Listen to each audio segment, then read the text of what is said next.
Hello guys, welcome back to our channel. I found this one. I don't know what's the name of this elements.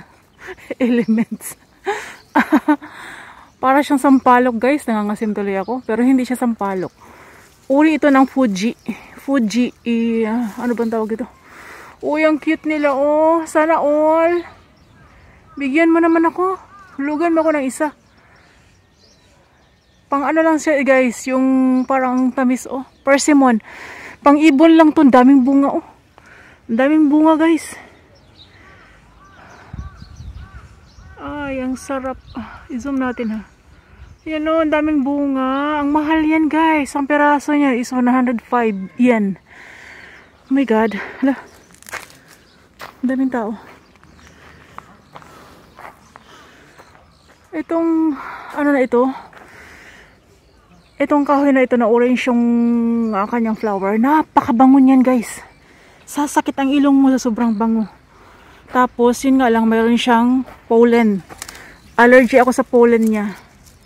Yan o. Sobrang bango niyan. Ginagamit siguro nila yan dati sa perfume. Kaya lang sobrang amoy, sobrang bango niya. Masakit sa ilong. Ito din, ano din ito, prutas din ito. Prutas din yan. Mamumulaklak pa lang siya. Ang laking puno. Yan guys, samahan niyo ako guys. After how many months? Last kami pumunta dito summer. Kasama ko ba yung mga anak ko? Parang hindi. Oo, yung nag-hike kami. Summer yun. Tapos babalik ulit ako. At napakaganda ng weather. Ayan, ang mga dahon ng kahoy is nag-change na. Ay my god. Ito yung temple na pinakamalaking temple sa lugar namin. Ito din ay prutas din. Yung maasim guys, yung maraming buto, tawag dyan. Granada ang tawag nito sa amin. Ayan, pumutok na siya. Sumabog na siya. Granada. Tinatawag ito sa probinsya namin na Granada. Ito pala yung likod ng temple. Likod ng temple. Yung kahoy na yan na malaki, pag nagtingkad ang kulay niya, napakaganda guys, as in. Dinadayo yan ng mga photographer dito. Mga professional na photographer, dinadayo nila yan. At nagpipicture sila dyan. Yan, parang ano yata, may event dito. May mga naka-formal dress na mga bata. Ang ganda na ng dahon, oh. It's beautiful. Beautiful contrast. Ang sarap pakinggan ng mga ibon. Nandito pa tayo sa paa ng bundok. Celebration pala ng ano, ng 7, 5, and 3 years old na mga bata. Kaya pala sila nagpapabless dito or yun. Nagsiselebrate sila. For 7, 5, and 3 years old na mga bata. Kaya pala sila naka-formal dress. So, as usual, tatahagin ulit natin ang kabundukan at ating namnamin ang sariwang hangin at magagandang dahon ng autumn trees. Kasi, hindi naman kasi lahat ng mga dahon ay nag-change ng kulay. Yung mga dahon na green, sila yung nabubuhay kahit malamig. Tapos yung mga nag-change ng kulay, sila yung mga sensitive sa lamig. So, to protect sa kanilang puno, kanilang ginagawa sa proseso ng kanilang sarili is ilalaglag nila yung dahon nila para mas ma-preserve nila yung energy sa kanilang puno. Yan yung storya bakit nagpo-fall yung dahon ng mga kahoy. Ang ganda oh. Grabe ang power ng kahoy na to. Isang puno siya. Ito yung isa sa bagay na nagbibigay sa'yo ng lakas, pag-asa, bagong pangarap. Mga puno ng kahoy na mas matatanda pa sa magulang mo. Ang sarap ng Hangin ito guys. Malayo pa nga tinatahakin. It takes 1 hour and more para marating natin yung tuktok.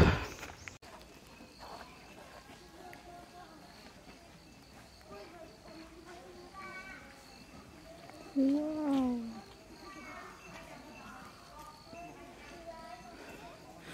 As you see guys, ang dami nila.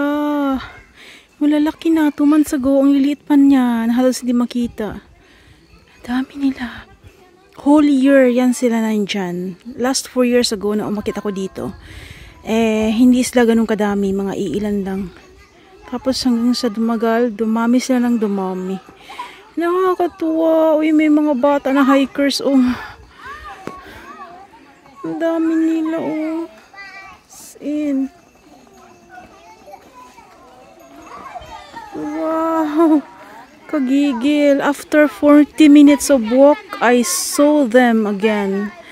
Nakaka-relax. Mayroon pa doon banda, oh. Dito rin. Ang dami.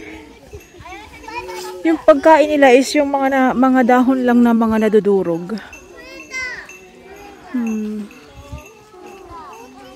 Saan kaya galing na hoikan ng mga to? Ay, ang cute.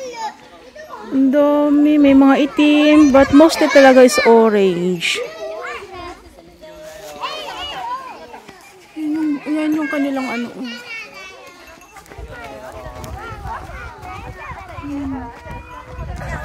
Ang tanda ng kahoy na yan. Oh, sobrang tagal na siguro niyan. Siguro mga 100 years na rin siguro yung mga yan.